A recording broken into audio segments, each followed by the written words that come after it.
welcome you all here to the dedication of this fountain. The aura of the past, blending with the present, can't do anything but take us forward with strength. As we move into this, I would like to take this opportunity to introduce Father Richard Engel, who will have a short invocation and blessing for us. Thank you. The fountain is dedicated to Bert and Dorothy Bouquet, the parents of John, and a beautiful family of, I think it is 5 boys. Also to Marcia's parents, Gus and Vivian Marmish. And there's no time like the present, and there's nothing better than to remember those who have loved us. Celebrate what you are, become what you celebrate. Well, may it always be that way, and may the success of life continue to be yours because of your generosity and goodness. We all bless and be blessed. And in a special way, we ask blessings on those who made for this occasion, for this beautiful setting, this beautiful fountain. Thank you, O Lord, for your presence in our lives. We ask this in your holy presence, and we say thank you, all of us, thank you so very much. Have a great moment, folks. God bless you. Our guests that are up here with us, many of whom you will be hearing from during the course of this dedication. Johnny Johnson. Johnny's a member of the Prairie Island Indian community and serves on the Prairie Island Tribal Council. He's a direct descendant of Cheif Wapahasha II. Johnny, welcome. You've met Father Engel.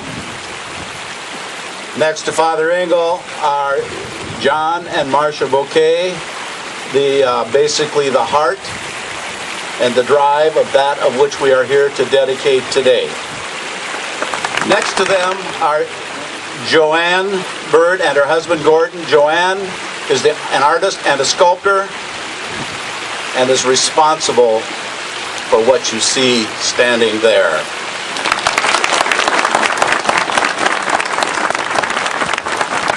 She too is a direct descendant of Cheif Wapahasha II. Next, in the outstanding costume, is Jackie Bird.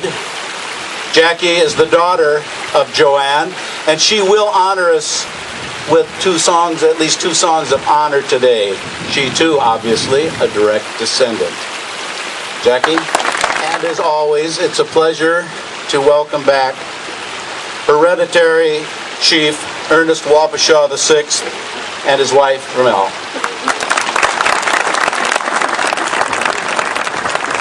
Later on, you'll be hearing from Roger Trudell. Roger's the chairman of the Santee Sioux Nation and will speak on behalf of the Wapahasha family. With that, I would like to bring Jackie forward for the first of our honorary songs. Okay, this is a beautiful honor song that was composed by my dad, so I'll sing the vocables of it. So this song says, when we come together and we celebrate life in a good way, it makes our hearts feel happy. So this is in honor of coming together and connecting our hearts.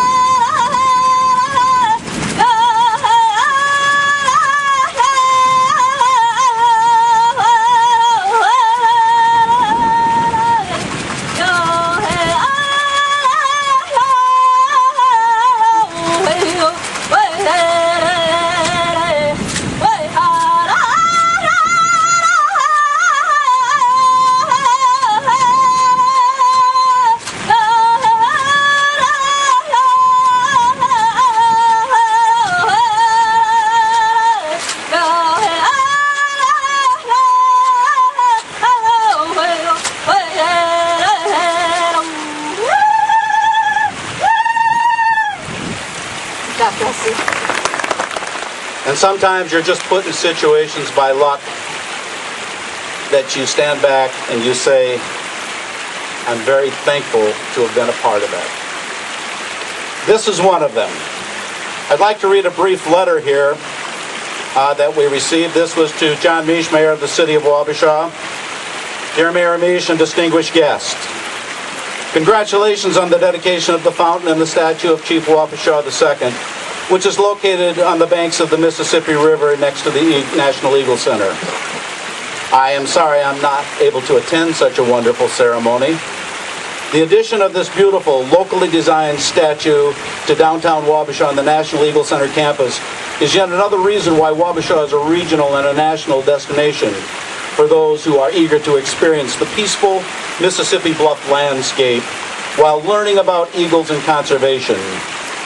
I am also hopeful that the statue will encourage people to take an increased interest in the history of Cheif Wapahasha II and the Sioux tribes of Minnesota, which were part of the creation of this great state that we are today.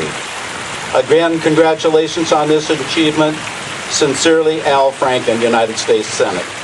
What John was is what I, as a mayor, have been proud to subscribe to. And that's what this fountain represents. Its dedication to family and remembering, and its dedication to community. And what he's done, he and his family have done, have created a living memorial of our past, his family, the past of Wabasha, and the future as that integrates into the Mississippi River and forever gives us the opportunity to stand on this particular area and think about anyone we wish that's deep in our hearts. And if he's done that, which I think he has, if you see the Pied Piper effect of Cheif Wapahasha II looking over our community as we remember those we love, we can't say anything except this is a marvelous contribution to our community. We thank you. At this time, I'd like to bring Johnny Johnson forward for a few words.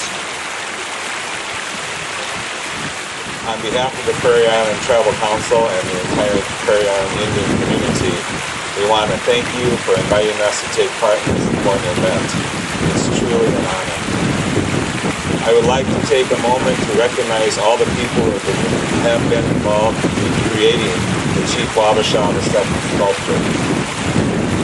Having it displayed at the National Eagle Center is very appropriate.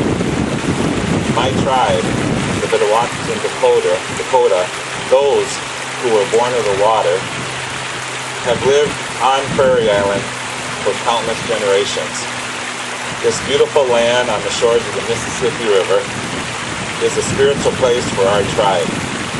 Chief Redwing was related to Cheif Wapahasha the first, and there are Prairie Island Indian community members that are linked to Cheif Wapahasha II, including myself.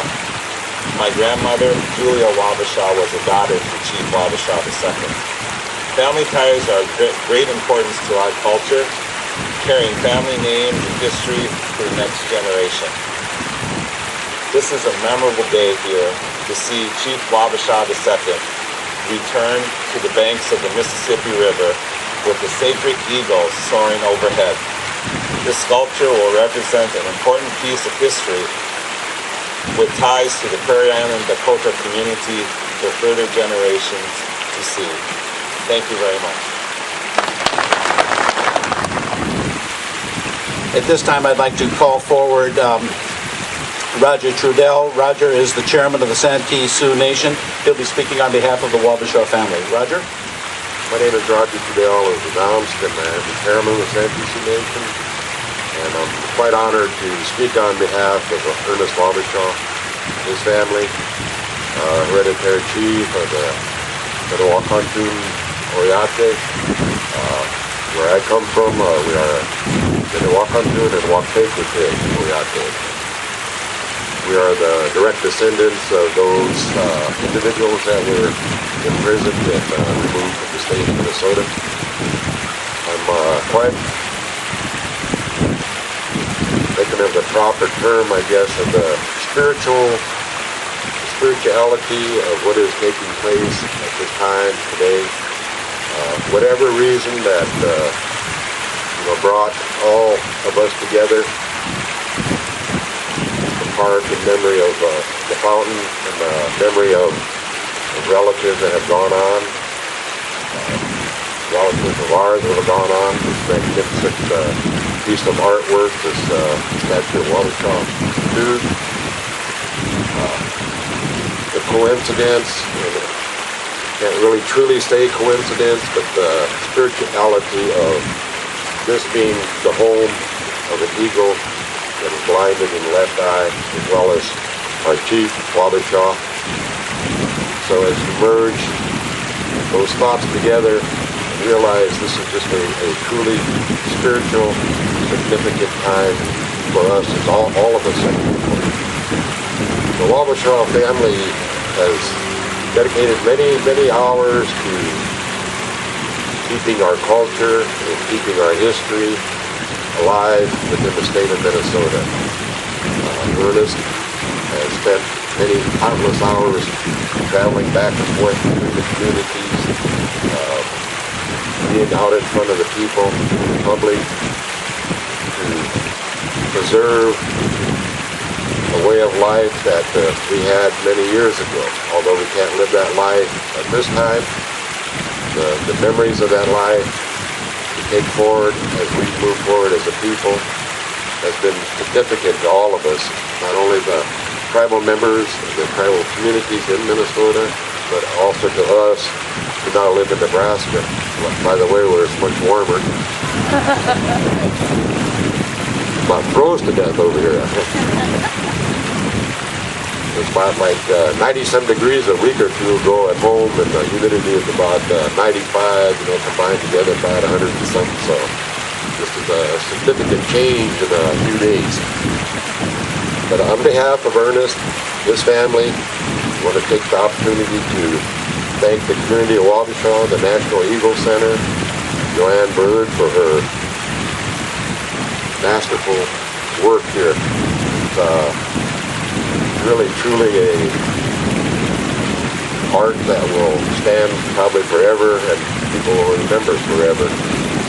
So, and also at this time, the Wapahasha family would also like to honor the investor in this project, Mr. Bouquet and his wife, with some material items, to kind of keep, it was our tradition to maybe show how we feel about things by gifting you with a beautiful Pendleton blanket and a medallion.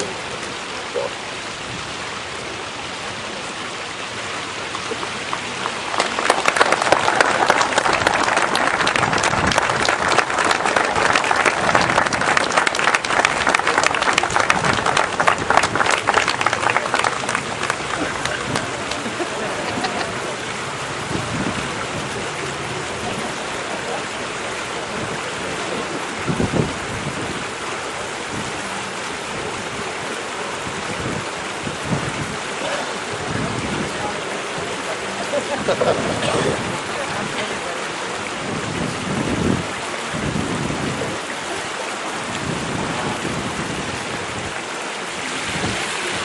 Pendleton blanket is called the Spirit, and I think it really is befitting of what is taking place today. And again, on behalf of Ernest, his wife Renelle, who happens to be my wife's cousin, the Yankton Sioux lady, she's standing inside because it's too cold out here, so would like to really express on behalf of Ernie and Renelle their pleasure, their thankfulness, and their prayers for what has taken place today. Thank you very much. I would like to introduce John Bouquet and his wife, Marcia. I'd like to start by thanking Marcia. I was down here working on the project a lot with a lot of the local contractors and whatnot, but there's no way I could do it without Marcia. She does so much for me at home. I can just concentrate on this because she takes care of everything else. Not just here on this project, but in Rochester when I work over there too, it's the same thing. She takes care of everything. That makes my job so easy. I appreciate that a lot. She such a good people person in our business, she helps out a lot too. She's a niece of unit to anybody, I tell you. A lot of people wonder how this idea came about. It was actually back in fall of 2003, about 7 years ago, that Marcia and I took our boat and went on a long boat trip. And it was very early into this boat trip. We were just down into Iowa. 1 week, 2 weeks into the trip, and we had 2 bikes on the boat, and we'd pull into these towns. We'd go 40 miles a day, 60 miles a day, and pull in for the night, sometimes stay an extra day. And we'd ride and take our bikes to get our groceries, and we'd be riding around these towns, and we noticed that all these little towns had nice parks. And one night we were sitting on the boat having a little cocktail, and we just thought, you know, Wapahasha really could do something like this. A nice place for people to gather and enjoy the river and sit back and relax. And so about 4 years later, July of 07, that's when I met John Meesh and John Lineweaver, the president of the Port Authority at the time, and just mentioned the idea of the fountain here. I spent a little time, just did a real nice outline of what we wanted to do, how we wanted to construct it, and it didn't have a plan because we were just trying to get permission to build it at this spot. Now the Eagle Center has been constructed, and there's a lot of people coming to Wapahasha, and we just thought this would be the perfect spot. There's a lot of people that go through the Eagle Center. Some might want to spend half hour, some might want to spend an hour. The people, while they're waiting, can come out here now and sit and watch the fountain and just watch the river and enjoy the outdoors. The stone that we used on this project, we wanted to blend in with what they had already started around the Eagle Center. So that all was struck in from Chilton Quarry down by Fond du Lac, Wisconsin. There's about 325 tons of stone here in this project. I can't remember how much a semi can haul, but I know there's a lot of semis that came up from down there. Again, it was all local contractors, and I never asked any of them to give me a bid. There's really no way they could bid this project. None of them have ever built a fountain before or a project like this, and I didn't expect them to give me a bid. I just trusted that they would treat us right, and every one of them did. Now this is going to be the hard part. I want to say a few words about our parents, and I'll start with our dad, Bert, better known to some of the older folks as B.J. Bouquet. Dad would be so proud of the Eagle Center here. 40 to 45 years ago, when they moved the riverfront down here, Dad had a telescope, and he used to look at the eagles across the river for a lot, half hour at a time. He just loved watching the eagles and seeing when they would show up and how many he could find in any one day. So he just loved this Eagle Center. Dad enjoyed woodworking. That's maybe where I got my start. We'd make little projects. Bernie and I, remember, we'd make presents for Mom and turn things out on the lathe. And he taught us how to do it right. Dad just loved to fish. Right down here, you can see it right over there. There's a little hole that Dad used to go fishing in, and like all the doctors, he was on call a lot. But he would go there and fish, and if he had a call, Mom would come out on the riverbank. She'd take a big white towel and wave it back and forth. And when Dad saw that, he knew that he had to come in and go to the hospital or go somewhere. So he'd go over there and fish as long as he could until he saw her waving at him. So Dad would be very proud of this project. I know he would. Our mother, Dorothy. Dorothy was born and raised here in Wapahasha. We used to live down the street here. People would come and they would stop in front of our house and have a picnic on the bench in front of our house. And Mom just used to love to see that, when people would take the time and just relax and watch the river. So I know Mom would be very proud of these benches and this fountain, but knowing that people could now sit in a beautiful spot like this and enjoy the river. Gus Marming. Gus was just easy to have around. He just blended in. Everybody loved him. Gus loved his grandchildren and sports, and he was like a nomad. He would travel all over the place to watch kids play sports. He'd be in Rochester for a couple weeks, and then he'd take off and go to Chicago for a couple weeks. Then he'd take off and go out to Portland. catch a few games out there, and then he'd end up in Sun City for the winter. And he just loved going around and watching that. He was into fitness. He was a boxer back in the Navy, and he always liked to keep himself in shape. He'd have his little routines, and a lot of times he'd cut little articles out of the paper and send them to you on nutrition and whatnot. He just, health was important to him. And he said, "You are what you eat." Vivian, she loved to volunteer. She volunteered a lot for her church, Girl Scouts, National League of Women Voters. She was president of the Does. Loves music. She made sure that all of her children played an instrument of some kind, and also played the piano besides that. And they all did. They all were good at it. Vivian decided to get into real estate. She had a good friend, Velva, and they'd go out and buy houses and fix them up and sell them, and go buy another one, fix it up and sell it. They were way ahead of this program on TV where you turn property.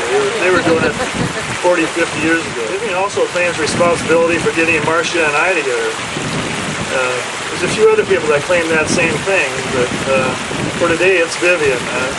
She's the one. Thank you for that too. Again, all of our parents, they're just honest, hardworking, and humble people.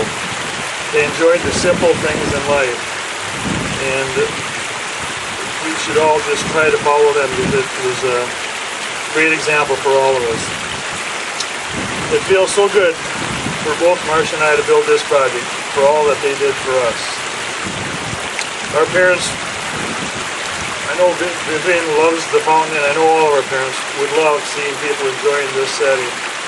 And that's the pleasure Marcia and I get out of this project. We're just seeing all the people that enjoy coming down here and sitting and taking pictures and just enjoying the fountain and the beautiful statue here that Joanne Bird did.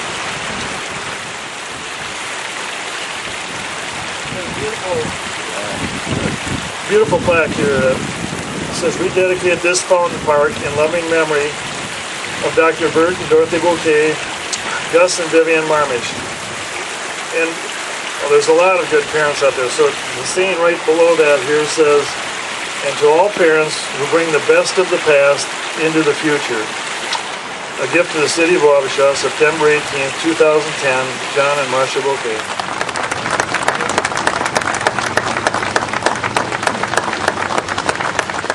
So lucky to have John in our family. We have a wonderful family, and John is one of the last parts of our family. All kinds of little grandchildren and great-grandchildren, and I had children. And I want to thank John for doing this and remember it. And I think Dorothy and Doctor and my husband Gus are up there smiling down, saying, "Good job, well done, John."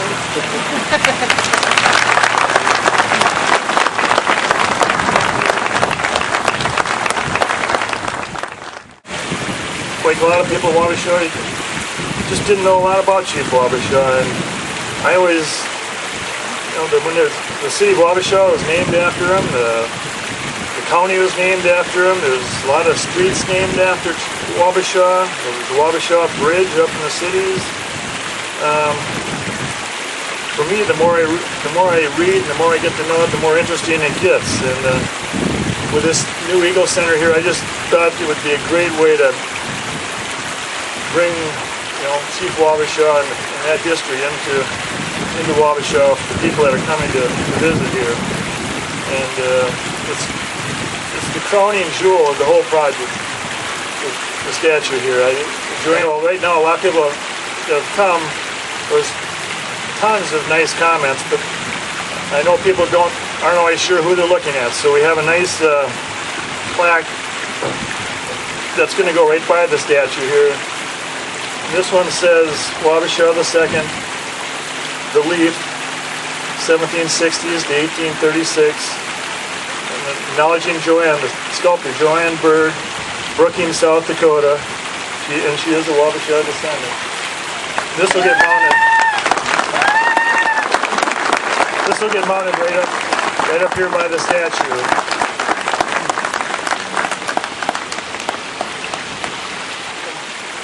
to Vernell and Ernie there. I was so glad that they could make it today. We have nice banners here that we'd like to present to them, and we'll get some more of these made up for you too.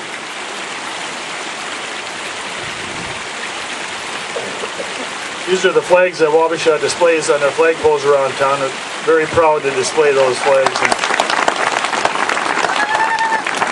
And hot off the press, you might say. We have some nice bronze plaques made. They're mounted up here by the Eagle Center. There's one for Cheif Wapahasha 1, one for Cheif Wapahasha 2, and one for Cheif Wapahasha 3. There was kind of a sheet over, and we were going to go up and kind of unveil it. Maybe I wanted to have Joanne, the sculptor, and Mayor Mish, and Vernell, and Ernie, and myself, and we'll go over there and maybe do an unveiling here quick, and that'll be kind of the end of my presentation. This officially ends the program, but just so you understand what we are doing, the people that were requested, there's a history of the Wapahshas that has been unveiled already. We're going to go over there and take pictures. On behalf of Chief Ernest, his family, and everybody that's here, and on behalf of the Bouquet family, Marcia's parents, everyone, thank you very much for being with us. And now what we have to do is enjoy this and carry forward the spirit. Thank you. Have a great day.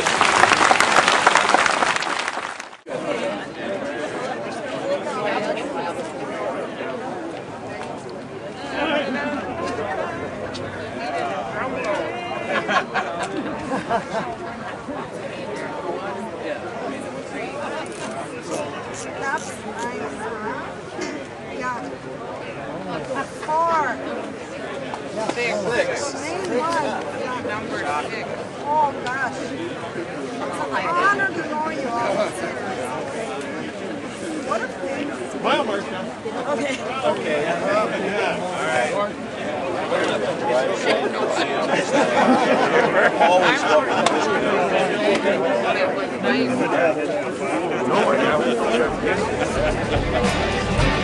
Always